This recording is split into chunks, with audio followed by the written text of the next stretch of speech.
Hello, my name is Paul-Beckett, and today I'm going to kind of go a little bit back to basics, focusing specifically just on self-realization in general. Like, what is it? How did it happen? What did it feel like? Because I feel like there's a lot of information on the internet and it gets called a lot of different things, doesn't it? It's called self-realization, realizing your true nature, enlightenment, which I have a real problem with. And I don't know, maybe this is my authority problem, but enlightenment to me makes it sound like you're gaining something, like you were lacking before, but now you're enlightened. And it also makes it sound a little bit like a hierarchy. Once you're enlightened, then there must be other people who aren't enlightened, who are darkened. I don't even know if that's a thing. But it makes you seem like you might be somehow have put yourself a step above, and that is not what this is. But that couldn't be further from what this is. So when I realized my true nature, I often at the time I wondered why it happened the way it did. It's only now I realize that everything happens perfectly, everything happens exactly the way it should. But I had absolutely no spiritual background. I wasn't religious. I was atheist. I'd never heard the term self-realization. I didn't know it had happened for another human being. But the difference in a conceptual understanding of something, if I would have understood this before, I think I perhaps could have talked myself into the fact that maybe I've just read up about it and it's not really happened because I just already knew it conceptually. I had no idea. So that day that it happened to me, it wasn't a conceptual understanding. It was an embodied knowing. Every part of me remembered. And that's exactly how it felt. It didn't feel like I'd been given something that I didn't have before. It felt like I just remembered what I'd had all along. But I'd just forgotten about it. I just hadn't given it my attention.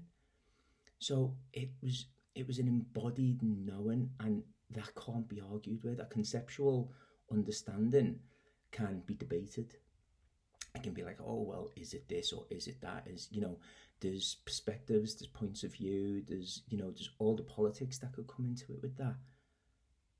My self-realization just came as a total moment. And I think that's a lot of people say there's a joke involved, don't they? A lot of people laugh when it happens to them because I cried my eyes out, but I laughed so hard because it was always there. I wasn't given something. I wasn't given like a trophy. Oh, well done! You are now. You're truly. You are now enlightened. You are now. Whatever. All of that.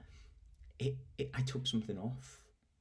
I let go of my opinion of myself. I let go of the idea of myself, of what I thought I was. I thought I was just this hunk of skin and bones and things, this animal on this planet who was here for no great reason, maybe to reproduce, maybe to do something for the good of the group, maybe, like a hunter-gatherer, do you know what I mean? And, oh gosh, it overwhelmed me, but it overwhelmed me with something that I always knew was there.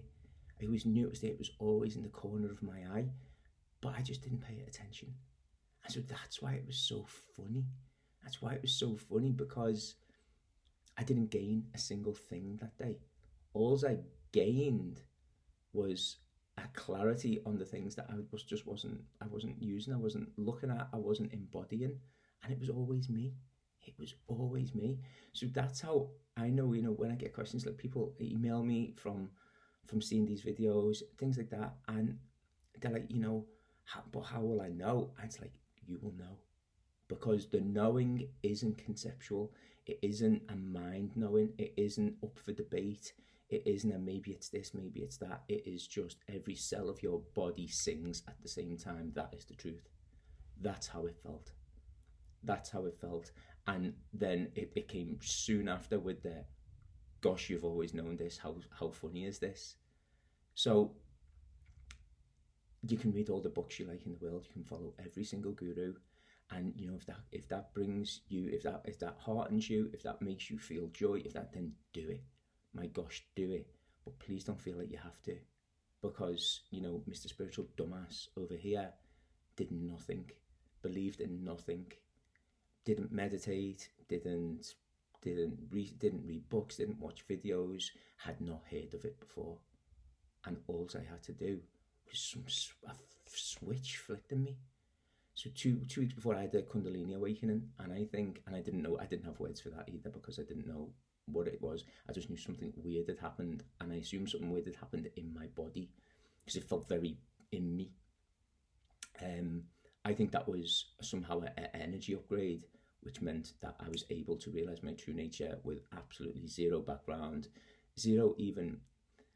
It wasn't even like there was a will to do it, even though, of course, there is, because as humans, there is that push for there has to be something more than this. And I, as a human being, felt that. I might not have put it into action by like spiritually seeking or following a religion or even really consciously sitting there and thinking about it, but there's just that genetic kind of thing with humans that there has to be more than this. I'm more than this somehow, but I don't understand how. So a real embodied knowing, it's the best way I can describe it. A real embodied knowing, which feels like a remembering. It doesn't feel like you've been given new information. It doesn't feel like you've gained something. It feels like you've took off what you never were, just to fully embody what you've always been. So that's the best way that I can put that into words, because words don't do it justice. You can't, when it comes to things like this, you can't teach someone. I can only do my best to be as honest as I can and to put as much feeling into it as I've got, because I feel like that's what you understand. I can sit here and quote Ramana Maharshi from books. I could sit here and tell you about Buddhism and Sufism and the Vedic traditions and all of this stuff, and it wouldn't have the same energy as when I just tell you my lived experience. Because when I tell you that, I relive it again. I feel the joy of it. I and I hope that that's what comes through. I think if anything, sometimes I watch spiritual things online, and there's so much amazing resources. And listen, however this truth gets out there and however people connect with it, that's how they do it. And so all of them, brilliant. I'm grateful for them. But some of them are so highly polished, and there's videos on it, and then there's this and there's that, and it's all a big set, and it starts to feel like a corporation or a company is speaking to you, like you're being sold something, almost like a big capitalist. And that, for me, it doesn't just for me, I'm speaking for myself, that switches me off. I stop getting that human connection of one human speaking to another just about the truth, even though the same truth is there. It's talking about the same thing, but I sit here in the room with my little webcam, and I just try and tell the truth, and I try and feel it as I'm telling it, because that's what I want you to feel. I want you to feel something. So it is really a letting go of the mind. Even if the mind is always still there, listen, my mind is still there, can still be just as annoying as it ever was, but it's a standing back from it and realizing, gosh, that chattering voice, it wasn't me. So this body isn't me. Okay, that idea of a character of Paul wasn't me. That was just like an opinion I built up of myself over time. So all those thoughts and those feelings and that chattering mind, it's also not me. It's also not me, because what I am is behind all of that. It's behind all of that. I never change. I never change, because I'm just blissfully watching. And so realizing my true nature meant that I could tap into that and realize that. And don't get me wrong, I still get carried away with the mind. I still get carried away sometimes with, oh, it's summer and I'm going to have to take my top off on the beach and you've got muscles and I haven't. Yeah, of course I do. I'm still living the human experience. But my baseline is that just really peaceful bliss. And now this is another funny thing, because as the world understands peace, it's almost a passive state. It's a not doing anything. It's almost a boredom. Do you know what I mean? I'm so peaceful, nothing is happening. That is not the peace of our true nature. The peace of our true nature is effervescent. It's peace which is capable of anything. It's peace which contains everything. So it's not like this, I'm sitting in a quiet room doing nothing, thinking about nothing, with no plans kind of peace. Do you know what I mean?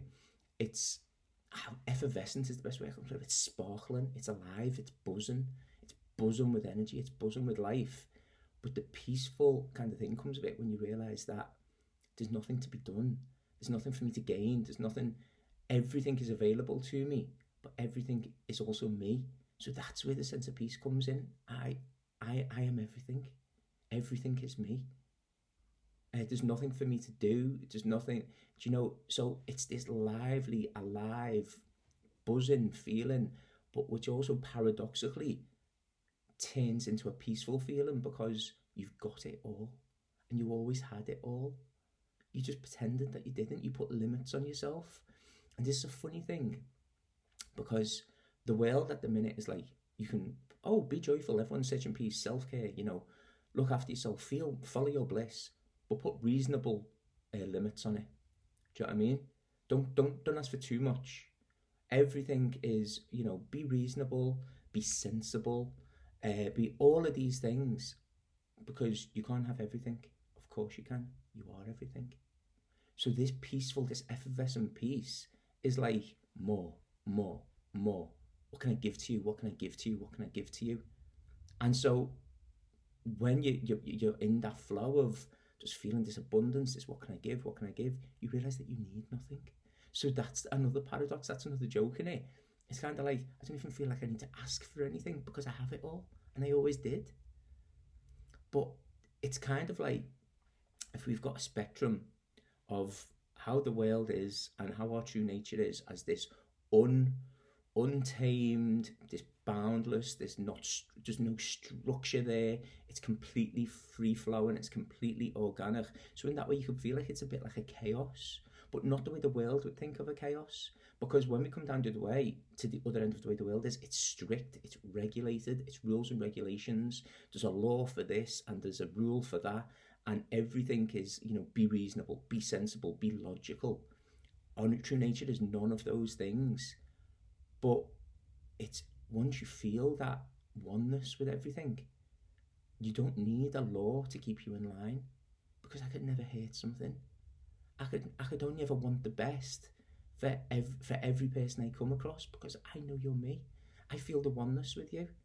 So down this end, I'm being kept in line by follow the rules, follow the regulations, be reasonable, be sensible, be logical. And that's me keeping me in this little robotic box.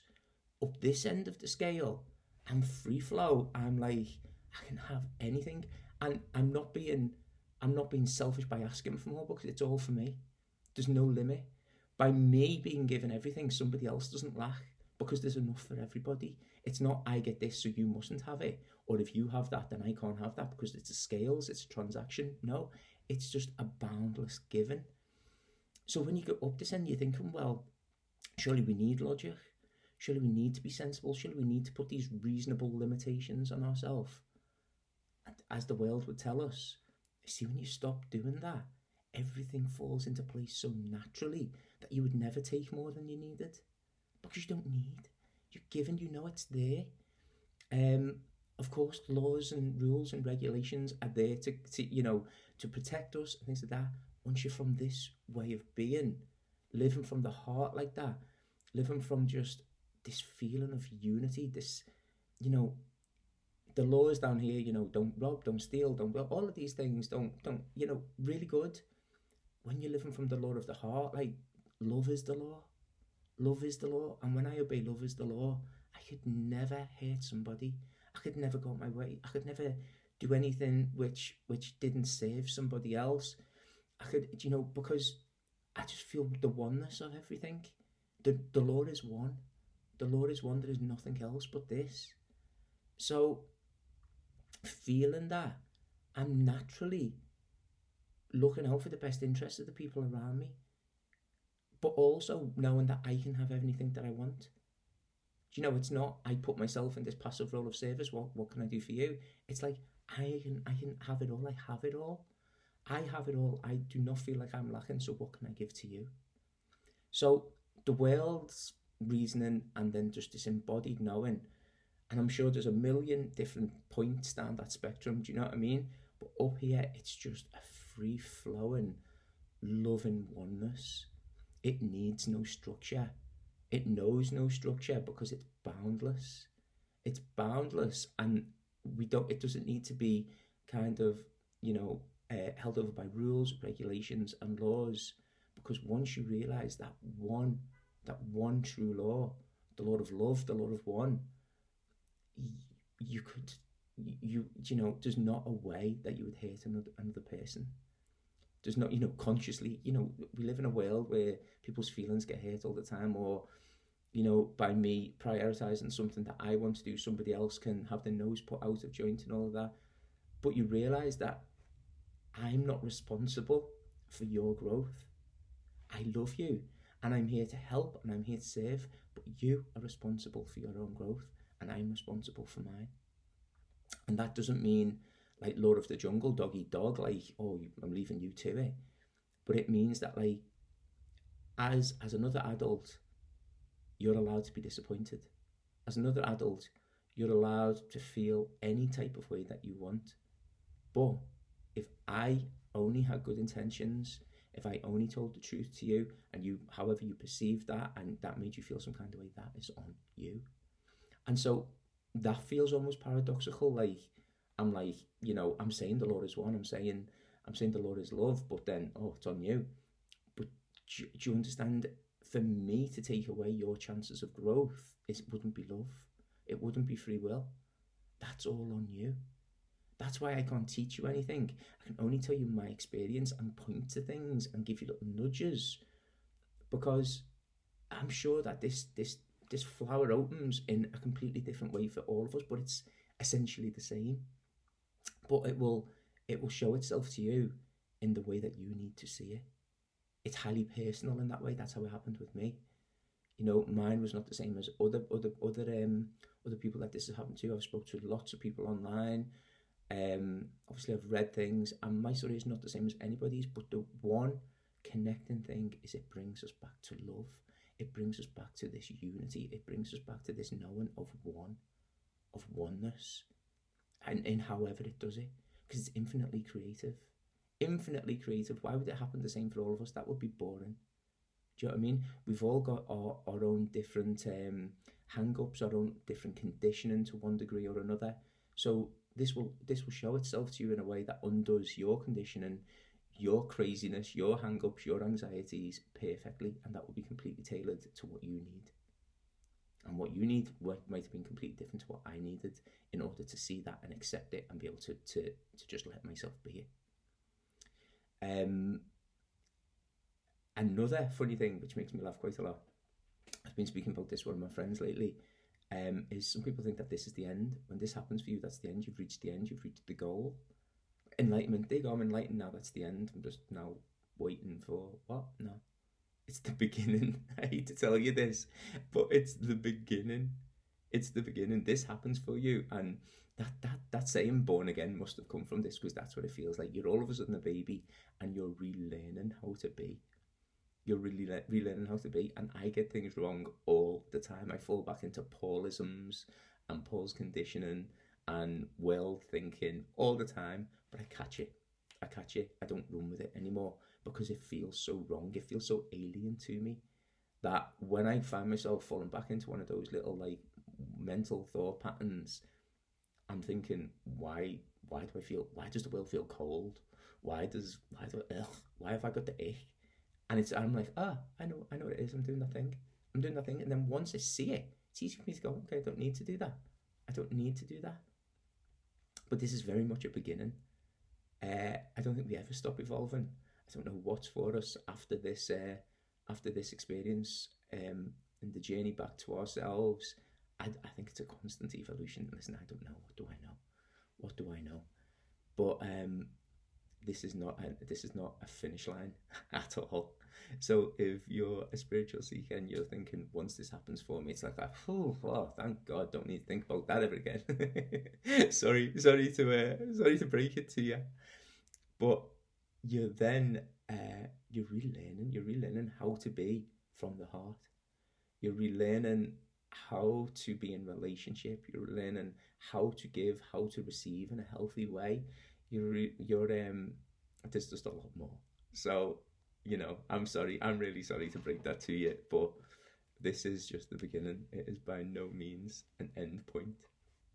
So, yeah, I really wanted to talk about this today, and it was just because there's so much information out there, and so much of it makes this feel like something you go to university for. Like if you read enough books, if you go to enough retreats, if you get yoga right, if you're eating the right things, if you're, do you know what I mean? If you're hanging out with the right people, if you're doing all this, then you will you'll be valid. You will qualify for this. You are inherently worthy. You are inherently worthy because this is what you've always been. You just need to let go of the idea of what you thought you were. That's all it is. It's like taking off a really dirty old overcoat or something. Ugh, that was never me. And it was so heavy and I felt so contained in it. Ugh, thank God I've took that off. That's how it feels. That's how it feels. It's not, I put on this crown and this cape and now I feel special. None of that. There's none of that. It's just, it feels so natural. So natural, so ordinary, so normal, but in the most extraordinary, incredible way.